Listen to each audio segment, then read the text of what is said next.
저녁 예배 시간에 문 말씀에 떡을 떼었으면 좋겠습니다. 오늘도 증인된 삶을 살아갑시다. 우리 함께 인사 나누기로 합니다. 네, 오늘도 증인된 삶을 살길 바랍니다.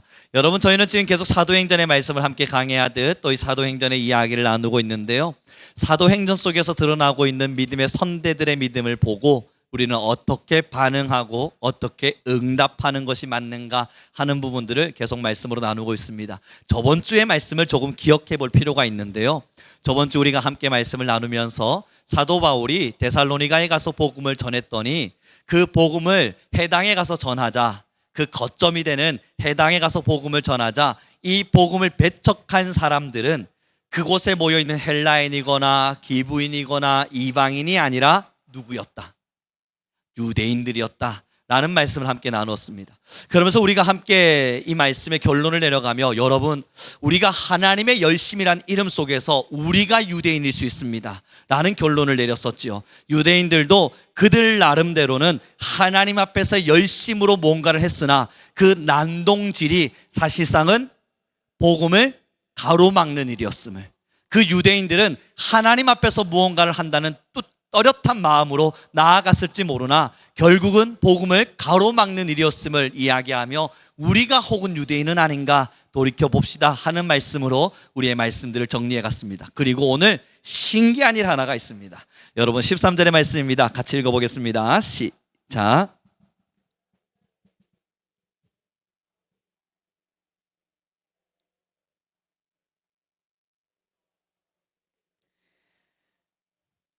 여러분이 유대인들 보십시오. 얼마나 부지런합니까? 데살로니가에 가서 사도 바울과 실라가 복음을 전하는 걸 가로막았어요. 그래서 이제 이 사람들이 베레아로 보냈습니다. 아니, 데살로니가에서 베레아로 갔으면 우리 마을은 떠났구나 하는 마음으로 좀 내버려 두면 되잖아요. 베레아에 가서 복음을 전하자 많은 사람들이 성경을 상고하며 복음을 받아들이기 시작했어요.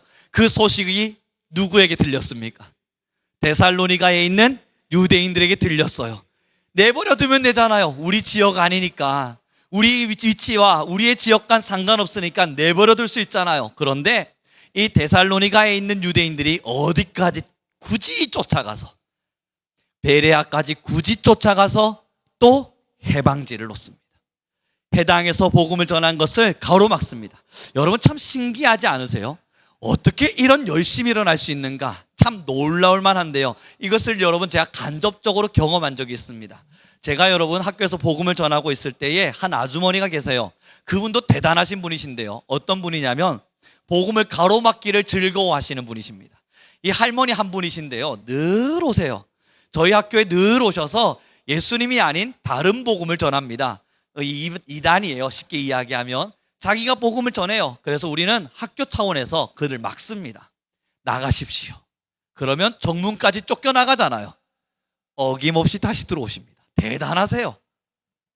그리고 저희가 나름대로 앉아서 복음을 전하고 있으면 보통 사람이라면 그 자리를 비집고 들어올 수 없습니다. 그런데 같이 앉아요. 편안하게 앉아서 들으면서, 거짓말입니다, 이거 믿으셔야 됩니다. 자기가 말하고 싶은 가짜 복음을 전해요. 오지 말라 그러는데, 여러분, 그분도 고집이 한 고집 합니다. 얼마나 밀고 들어오는지, 어르신인지라 막 밀어붙일 수도 없고, 할머니신지라 힘을 다할 수도 없고, 제발 가주십시오. 그러나 힘을 다해 오십니다. 그 노년의 세골에 제가 대략적으로 봐도 한 80세 정도는 돼 보이십니다. 얼마나 열심히신지. 왜 오시냐고요? 우리 학교가 기독교 대학이라서 그 기독교의 복음이 스며들어가는 걸 가로막겠다는 의지 하나를 가지고 오십니다.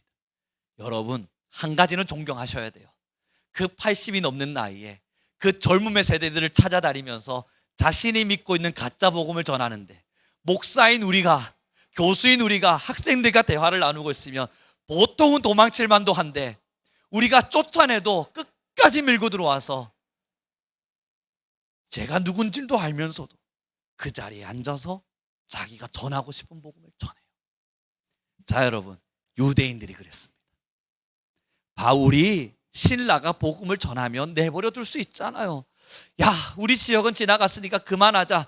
저 정도면 우리가 데살로니가에서 쫓아냈으면 이것만으로도 성공이다 말할 수 있지 않습니까? 그러나 그들의 열심은 그 정도를 뛰어넘었습니다.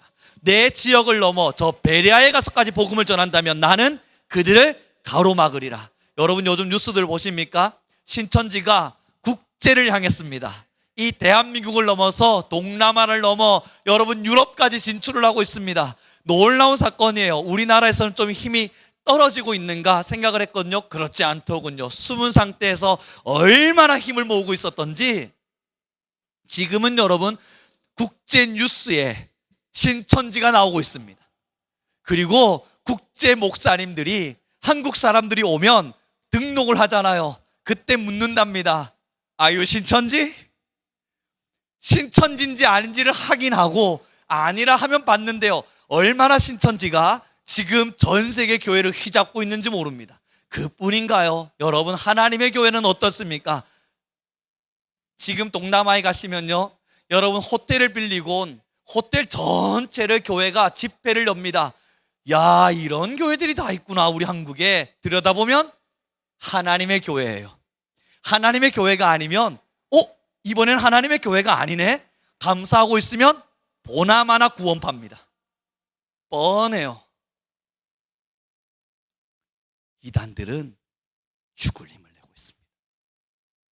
그런데 여러분 보시죠. 바울과 실라를 한번 보십시오.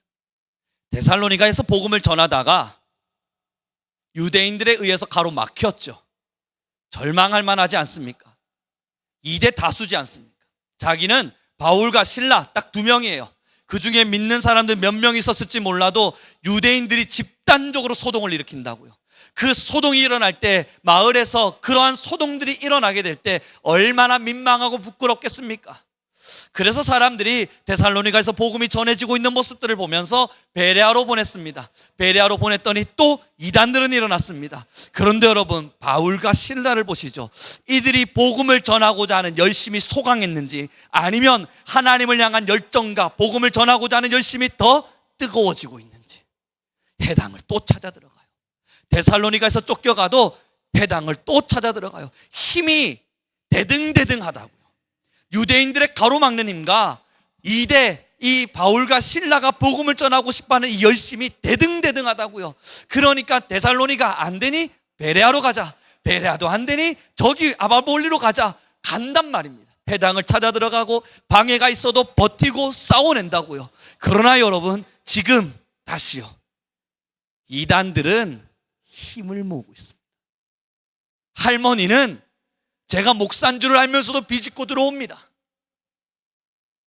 신천지는 이제는 한국에서 세력이 좀 꺾였나 싶었더니 아니요, 국제화되어져 가고 있습니다. 점점 더 힘을 내고 복음을 가로막고 믿는 사람들을 변질시키고 죽어가는 영혼들에게 더 죽을 영혼들로 만들어가고 있고 더 이상 복음이 들어가지 못하도록 그 마음을 딱딱하게 굳게 만들고 있어요. 여러분 신천지에 한번 빠진 사람들을 진짜 복음으로 돌이키기가 얼마나 힘든 줄 아십니까? 하늘에 별을 땄으면 땄지 그들을 변화시킨다는 건 말이 되지가 않을 만큼 어렵습니다. 이단들은 유대인들은 여전히 힘을 내고 있습니다. 달라진 게 뭔 줄 아세요? 그 2명 대등하게 싸워주었던 바울과 실라, 우리 기독교, 우리는 스스로 힘을 빼고 있습니다. 왜 힘을 빼냐고요? 가로막는 사람들이 많네요. 복음을 전하려 보니까 방해하는 사람들도 있네요. 복음을 전하다 보니까 조금 마을 안에서, 지역 안에서, 아니면 모임 안에서 조금은 사람들을 불편하게 만들 것만 같네요. 그러니 힘을 뺍시다. 사람들을 불편하게 만들지는 맙시다. 사람들이 복음을 들을 때 힘겨이 듣지는 않도록 우리 힘을 빼보죠. 그러다 보니 사랑하는 성도 여러분, 질문입니다. 우리의 복음의 열심은 더 뜨거워지셨습니까? 힘을 빼다 보니 그 복음의 열심마저도 사그러지지 않으셨나요? 사람들에게 맞는 복음을 전하고자, 사람들을 복잡하게 만들지 않는, 그들을 불편하게 만들지 않는 복음을 전하고자 힘을 내다 보니 바울과 실라는 부딪혀서 싸웠는데 우리는 조금은 지혜로워 보자, 조금은 나름대로 방법을 찾아보자 뒤로 빠지다 보니 어떠세요? 복음의 열심은 여전히 남아있는데 방법을 모르시는 겁니까? 아니면 복음에 향한, 복음을 전하고자 하는 열심마저도 같이 꺼져가고 계십니까? 우리는 조금 솔직해져 볼 필요가 분명히 있습니다. 지금의 세상은 복음에 힘 있는 사람들이 없습니다. 진짜 복음의 힘을 가지고 하나님의 복음을 들고 이 세상과 맞서 싸워줄 수 있을 진짜 하나님의 사람들이 없습니다. 때로는 자신의 의를 위해서 싸우는 사람들은 있어요. 때로는 어떠한 정치적인 세력의 힘을 모으기 위해서 이용하듯 사용하는 사람들도 있어요. 때로는 자신들의 뭔가의 권력을 취득하기 위해서 교회 세력 확장을 위해서 나름대로의 복음을 이용하는 자들도 있어요. 그러나 여러분, 우리는 조금 더 영적인 이야기로 나아가기 원합니다. 하나님의 사람이 되어 저 영혼을 사랑하기에, 저 영혼을 구원하기 위해서 나를 버리고 달려갈 사람, 내 것을 내려두고 복음을 위해 나아가 줄 사람, 그 한 사람, 바울과 실라와 같은 사람, 나의 모든 것을 배설물과 같이 여긴다 고백하며 주님을 위하여 달려갈 줄 알았던 진짜 표대를 향했던 사람, 우리에겐 찾아보기 힘든 희귀 종교인이 되어버렸습니다. 조금만 그렇게 살다 보면 우리는 말 듣죠. 유별나다고요. 아무도 그렇게 하지 않는데 굳이 유별나게 신앙하려 한다고요. 이제는 여러분, 좀 유별난 사람들이 필요한 시대가 되었습니다. 이 설교를 준비하면서요, 예전에 한 친구가 여전히 떠올랐습니다. 설교를 통해서 옛날에도 예화를 들었었는데요, 지금 그것은 저에게도 부끄러움이고 해괴거리일 줄도 모릅니다. 한성이라고 하는 친구가 있었습니다. 제가 하나님의 은혜를 막 누리고 있었을 그때에 제 옆에, 저의 방 바로 옆방에 한성이라고 하는 1학년짜리, 대학교 1학년이요, 20살 말입니다. 20살짜리 한 명이 들어왔습니다. 그와 함께 대화를 나누는데 하나님에 향한 열정이 너무 뛰어나 보였습니다. 뜨거웠어요. 얼마나 뜨거웠는지, 야, 이 친구는 진짜 하나님이 놀랍도록 쓰시겠다, 얘는 정말 하나님을 뜨겁게 만난 친구구나 하는 생각이 들었습니다. 그러다 여러분, 어느 날 저녁이 되었는데 저의 기도의 시간, 기도를 하고 있는데 옆에 한성이가 같이 기도하고 있는 거예요. 그래서 그 친구를 보면서, 야, 한성이는 역시 기도하는구나 생각했었습니다. 그때 한성이가 어느 날 저녁밤 저를 찾아왔어요. 형님, 주님이 제게 복음을 전하래요.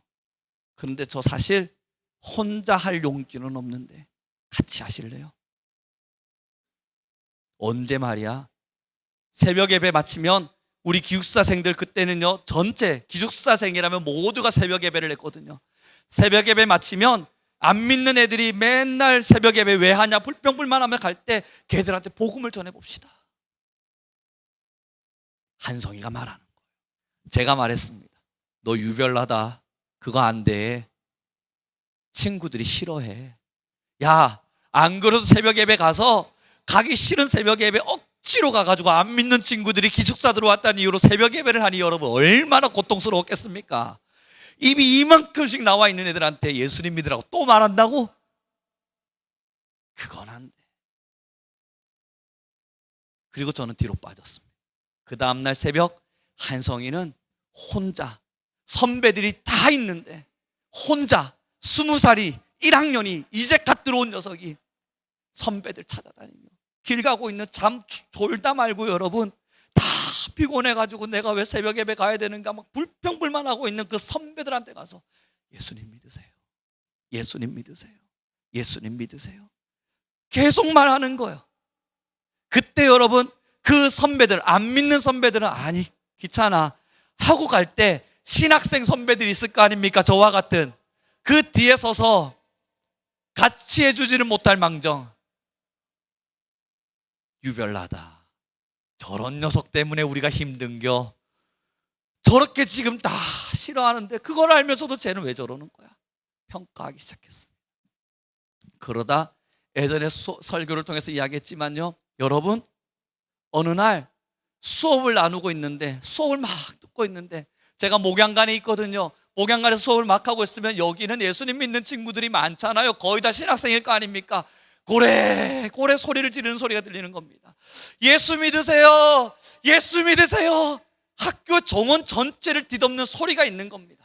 학교가 떠나가라 쩌렁쩌렁 외치는 소리가 있는 거예요.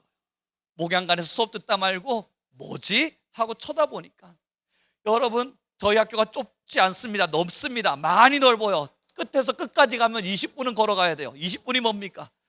그 곳곳을 돌아다니면서 소리치고 있는 거예요, 혼자서. 그 목양관에요, 400여 명의 신학생들이 다 같이 쳐다보면서 생각했습니다. 유별나다. 쟤 왜 저래? 선배들이 그를 비난하기 시작했습니다. 선배들이 그를 욕하기 시작했습니다. 그를 향해서 예수님을 잘못 믿고 있는데 누가 가서 저 아이를 고쳐줄 것인가? 묻기 시작할 때 손을 번쩍 들었습니다. 여러분, 저는 한성이를 찾아갔어요. 기숙사 바로 옆방이잖아요. 한성아, 이리로 와라. 예 형님, 왜? 무슨 일입니까? 너 안 돼 그거. 뭐가 안 됩니까? 그렇게 복음 전하면 안 돼. 길 다니면서 그렇게 소리치면 주변 사람들이 욕만 할 뿐이지. 야, 누가 그 말을 듣니? 찾아가서 조곤조곤하게 말해도 믿을까 말까인데 그렇게 안 하면 안 될까? 형님, 저는 하나님이 주시는 마음이 너무 뜨거워서 해야만 가겠습니다. 넌 고집불통이구나. 내 말을 좀 들어봐봐. 안 된다니까. 지금 신학교의 선배들이 너를 싫어한다니까.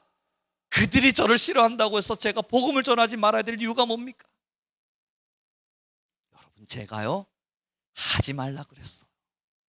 그러지 말라고.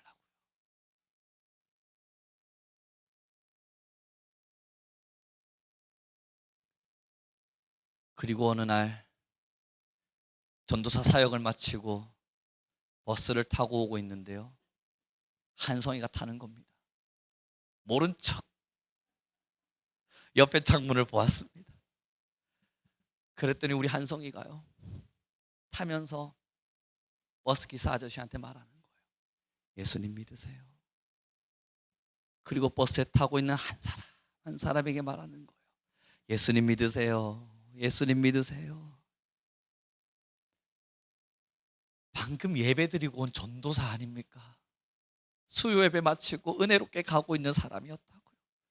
그럼 여러분, 그걸 보면 같이 해야죠. 그게 맞는 거잖아요. 거기에 콕 쳐박고 안 들키려고요. 저 그랬어요. 그러다 어느 날 소리가 들리지 않았습니다. 매일 예수 믿으라고 소리치던 그 소리가 학교 정원에 들리지 않았습니다. 사람들이 찾기 시작했어요. 야, 한성이 어디 갔니? 얜 왜 소리를 안 지르니? 오늘 왜 학교가 조용한 거야? 주변 사람들이 수군거리더라고요. 우리 신학생들 말고요, 저는 길을 지나가고 있는데 길 지나가는 남녀 누군가들이, 야, 오늘따라 학교가 조용하다. 이상하네, 그 예수 믿으라고 소리치던 남자애 어디 갔대? 찾기 시작했는데 한성이는 휴학을 했었습니다. 그리고 전 그 이후에 진짜 예수님을 만났습니다.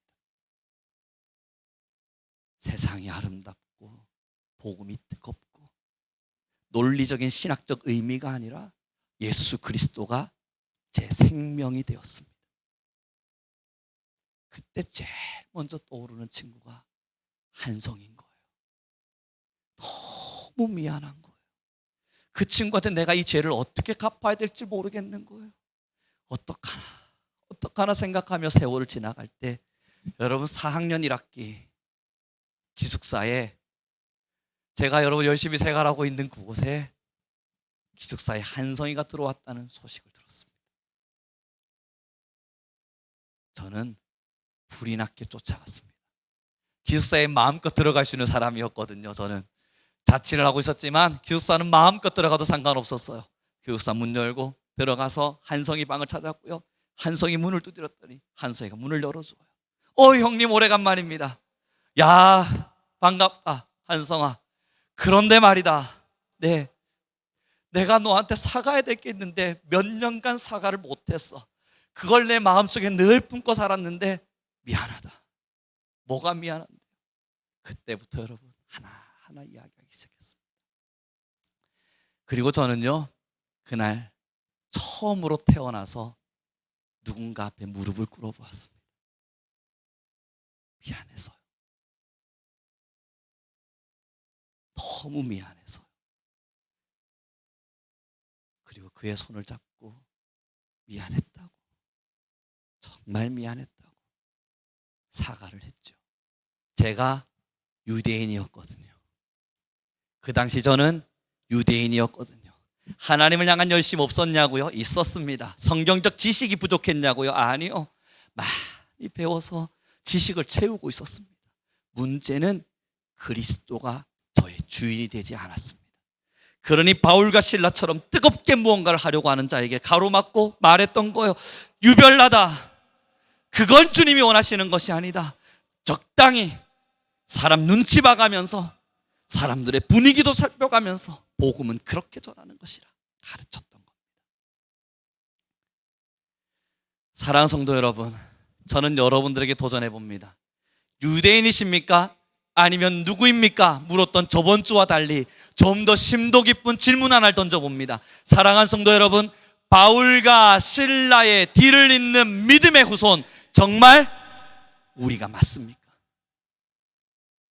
사도 바울의 신앙을 따라, 실라가 걸었던 길을 따라, 우리의 믿음의 선대들이 남겨주었던 그 족적을 따라 믿음의 유산을 흘러보내고 있는 진짜 예수님의 후손들, 정말 우리 교회와 성도는 그 길을 걸어가고 있습니다. 그럼 대등해야 돼요. 하다못해 대등이라도 해야 돼요. 하다못해 밀리지는 말아야 돼요. 누군가는 그 가짜 복음을 위해서도 국제화를 외쳐가면서 온 땅을 뒤덮고 있는데, 우리는요, 하나라도 기도로 마음에 품지 못하면 안 돼요.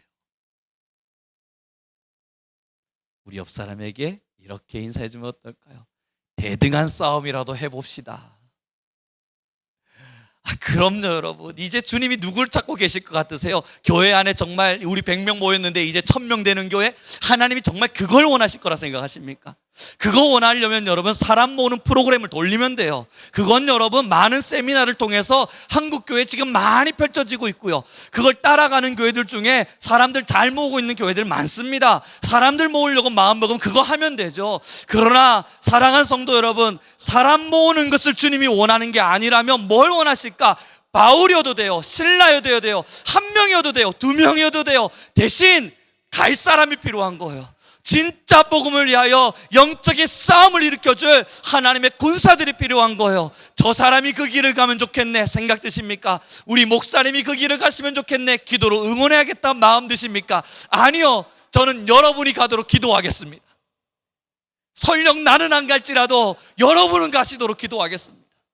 우리 성도님들 보시면서 이 설교를 들으며 바울과 실라와 같은 삶, 그래 복음을 위하여 이단과도 대등히 싸우며 하나님의 복음을 위하여 열심히 살아가는 삶, 남 못해도 우리 성민교회는 있자. 왜냐하면 우리 성민교회 누군가는 그 길을 따라가리니, 내가 교회만 잘 다니다 보면 그래도 하나님이 그 열심을 가지고 살았던 목사 아니면 권사 아니면 장로 등등 직분자리 다니는 교회에 너도 다녔니? 예 하나님, 그럼 너도 통과, 이럴 줄로 한다고요. 여러분 이게 뭔 줄 아십니까? 옛날에 학교 다니다 보면요, 각각의 석차도 나오지만 반석차도 나오잖아요. 제가 학교 다닐 땐 그랬습니다. 반석차가 나오거든요. 고등학교 예를 들어 1학년이면 1학년부터 저는 12반까지 있었는데요, 1반 3등, 2반 4등 각 학년마다 각 반의 등수가 나온다고요.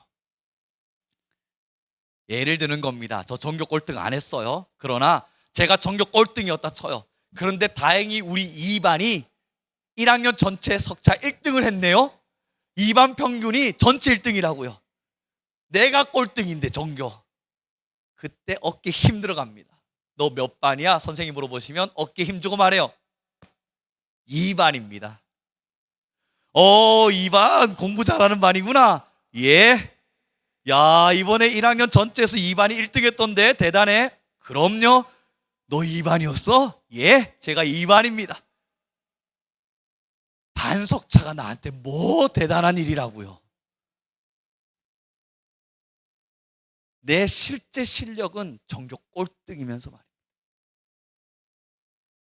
몇 반이야? 2반이요. 어느 교회니? 성민교회 다닙니다. 너 어느 교회 다니니? 성민교회 다닙니다. 그래? 성민교회. 거기는 목사님이, 장로님이, 집사님이, 청년들이 정작 물어야죠. 그래서 여러분은요. 그래서 나는요. 사랑하는 성도 여러분, 지금 주님께서 요청하시는 교회의 진짜 모습은 교인의 수도 아니고 사람들의 많고 적음도 아니고 교회 안에서의 열심과 교회 안에서의 충성도 아닙니다. 하나님이 지금 이 시간 원하시는 진짜 하나님의 사람은 때로는 교회에서 일어나는 청소 조금 등한시하더라도 복음을 위해서 싸워줄 바울과 실라의 뒤를 잇는 진짜 하나님의 그 사람들입니다. 그 사람들이 돼요. 복음을 위해 나아가는 거예요. 죽어가는 영혼들을 마주하며 싸워보는 거예요. 안타깝게 영혼들을 사랑해가면서 더 기도해보는 거예요. 내게 맡겨진 한 영혼을 가슴속 깊이 품고 그에게 주의 복음을 전하기 위해서 싸워내는 거예요. 이단들이 들어오고 방해가 일어나고 유대인들이 넘쳐나더라도, 그러나 바울과 같은 정신으로 주의 복음을 끝까지 전해보는 거예요. 그 사람이 필요한 겁니다. 우리 성민교회는 복음의 길을 가기를 원합니다. 우리 모든 성도님들은 복음을 위하여 살아가기를 원합니다. 여러분들의 삶의 모든 길들이 교회를 다녔기 때문에 칭찬받지 않기를 바랍니다. 여러분들 모두는 예배를 잘 드렸기 때문에 칭찬받는 사람은 아니길 바랍니다. 예배 잘 드렸다고 칭찬 달라는 것은, 여러분, 제 자녀를 키워보니 그렇습니다. 자기가 밥 잘 먹어놓곤 엄마 나 밥 깨끗하게 먹었죠, 잘 먹었죠, 칭찬해 주세요. 제가 곰곰이 생각하거든요. 이게 왜 칭찬할 일이지? 자기가 배고파서 자기가 밥 먹은 거잖아요. 그래서 그 배고픈 마음에 한 그릇을 뚝딱 잘 먹은 거잖아요. 그러면 엄마에게 와서 맛있는 밥을 한 그릇 다 주셔서 고맙습니다, 그 인사가 돼야 되는데, 저의 자녀들은 안 그렇더라고요. 그것을 다 들고 와서 엄마 다 먹었어요, 깨끗하게. 저는 멀뚱멀뚱 쳐다봅니다. 그걸 왜 말하지? 그럼 뒤에 따라오는 말이 있어요. 칭찬해 주세요. 그럼 저희 아내가 아이고 잘 먹었다, 물론 칭찬을 하죠. 그러나 여러분, 예배를 잘 드렸다는 건 우리 좀 어른이 되었잖아요. 어른이 돼서까지 여러분 밥 뚝딱 잘 먹었다고 그릇 들고 가서 나 밥 잘 먹었어요, 이거 칭찬해 주세요 말하진 않잖아요. 어른이니까 이게 나를 위한 일이라는 건 알잖아요. 예배 잘 드렸다가 왜 칭찬거리가 됩니까? 찬양 열심히 했다가 왜 칭찬거리가 돼요? 내가 기도하는 게 왜 칭찬거리가 돼요? 이건 날 위한 거잖아요. 나 살려고 하는 거잖아요. 내가 먹은 거잖아요. 하나님의 은혜를 내가 누린 거잖아요. 이건 칭찬거리가 아니지 않습니까? 그러면 주님이 우리에게 칭찬하실 이유는 딱 하나뿐이에요. 밥을 먹지 못하는 자에게 밥을 먹여줄 때요, 하나님을 모르는 자에게 주님의 복음을 전할 때요, 죽어가는 영혼에게 살아날 수 있는 길을, 통로를 제안할 때요. 사랑하는 성도 여러분, 칭찬받을 일을 하고 칭찬을 요청합시다. 사랑받을 행동을 하고 하나님의 사랑을 요구합시다. 우리 예배와 기도와 이 적당히 신앙생활하고 있는 모습을 칭찬해달라 말하는 어린아이의 신앙은 되지 않기를 우리 성민교회 모두에게 부탁합니다. 영혼을 살려보아요. 한 사람 한 사람을 살려보아요. 정말 영혼을 사랑하기에 그 영혼을 일으켜 세우기 원하는 주의 사람들 모두가 되길 소망합니다. 이제 말씀을 좀 정리해 가 보았으면 좋겠습니다. 오늘요, 주일학교 시간에 제가요 준비한 말씀이 있었어요. 아이들에게 이걸 전해야지 생각하고 있었는데, 저번 주에 이야기를 하다가 끊어진 게 있었거든요. 시간이 덜 돼서, 다 돼서. 그래서 저는 그거 생각도 안 하고 다음 거 준비하고 막 기쁜 마음으로 내려갔는데, 애들이 목사님 그래서 그때 그 소연이 누나는 어떻게 됐어요? 막 묻는 거예요. 그 이야기가 연결되기를 바라는 거더라고요. 그래서 저는 그 이야기를 연결해야만 했습니다. 오늘의 시간은 그걸 설명하는 시간은 아니기에 다 말씀드릴 순 없지만, 그 아이들을 키우는 일 속에 한 아이가 있었고 그의 크고 작은 사건들이 있었습니다. 저는 그 아이를 잘 하나님 앞에 이끌기 위해 매일매일 힘든 듯 고군분투해야만 했습니다. 그러다 애들이 묻더라고요. 그래서 그 이모, 그 누나 하여튼 어떻게 됐냐고. 저는 기억 속에 아예 잊고 살았거든요. 그리고 애들한테 이야기해 줬어요. 그렇네. 걔는 20살 자신의 아픈 과거를 뒤로하고 상처받았던 시간을 뒤로하고 죽고 싶었던 마음을 뒤로하고 가난했던 어린 시절들을 잊어내고 그녀는 20살 이제는 주님을 위해 죽겠노라 아프리카를 향해 갔었습니다. 그리고 제가 연락을 취하며 받을 때만 해도 아프리카의 아이들에게 영어를 가르쳐 주면서 한 번씩 간간히 사진을 보내왔었습니다. 우간다, 아프리카 우간다에서 저 말씀 증거하고 영어 가르치며 살고 있습니다. 목사님, 오늘 수십 년 만에 걔가 떠오른 거예요. 저도 생각 안 하고 살았거든요. 그리고 감사한 점 하나가 있었습니다. 살아온 흔적의 뒤를 돌아보니 복음을 위해 살아간 한 영혼을 내가 마주할 수 있었구나. 괜시리 저의 목회의 시간이 참 감사했습니다. 그리고 오늘 이 시간을 통해 우리 성도님들 모두에게 다시 도전합니다. 우리는 복음을 전하며 사는 사람들입니다. 복음을 전함은 선택이 아니라 성도의 마땅한 본분입니다. 이것을 선택하겠노라 결심하는 순간부터 이것이 하나님 앞에서의 나의 교만임을 잊지 않으셔야 됩니다. 선택할 겁니다. 하나님, 나는 못하겠으니까 선택할 겁니다. 주님이 이미 우리에게 말씀하셨잖아요. 온 유대와 사마리아와 땅 끝까지 이르러 내 증인이 되라. 그 지상 최대 명령을 받아두고도 순종하지 않겠노라 뒷걸음질 치며 하늘을 우러러 주님, 나 잘하고 있죠? 나 다른 모습에선 잘하고 있죠? 그걸 요청하고 계신다면 주님도 말씀하실 거예요. 그건 널 위한 것이 아니니. 사랑하는 성도 여러분, 노년의 자리 괜찮습니다. 우리 학교의 할머니는 대략 봐도 80인데 비집고 들어옵니다. 죽겠어요. 기도 제목입니다. 제발 오지 말기를. 그런데 제가 볼 땐 돌아가시기까지는 오실 것 같습니다.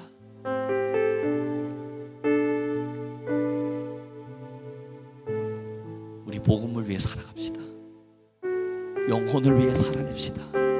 하나님이 그러라고 우리에게 생명 주셨고, 하나님이 그러라고 우리에게 복음을 미리 알려주셨고, 하나님이 그러라고 우리에게 이 놀라운 은혜를 매일매일 주셔서 이렇게 호흡할 수 있도록 하셨습니다. 우리 복음을 위해 삽시다. 함께 기도하며 나아가는 시간 가졌으면 좋겠습니다. 함께 기도할 때요, 하나님 그렇습니다. 이제 나의 신앙이 멈추어 서 있지 않게 하소서. 나의 신앙이 뒷걸음질 치지 않게 허락하여 주소서. 복음을 위하여 살아가는 삶의 시간을 따라 하나님, 우리는 복음을 증언하게 하시고 하나님의 말씀을 선언하게 하시되 나의 삶의 시간을 들여 주님의 말씀을 증언할 수 있도록 우리의 입술을 열어 주옵소서. 이제는 우리가 선택하는 자들이 아니라 의무를 다해 살아가는 자들, 순종하는 주의 자녀들이 되게 하여 주옵소서. 우리 주여 한번 부르시고 간절히 기도하며 나아가겠습니다. 주님, 요 할렐루야 할렐루야 찬양하고 내가 시원하시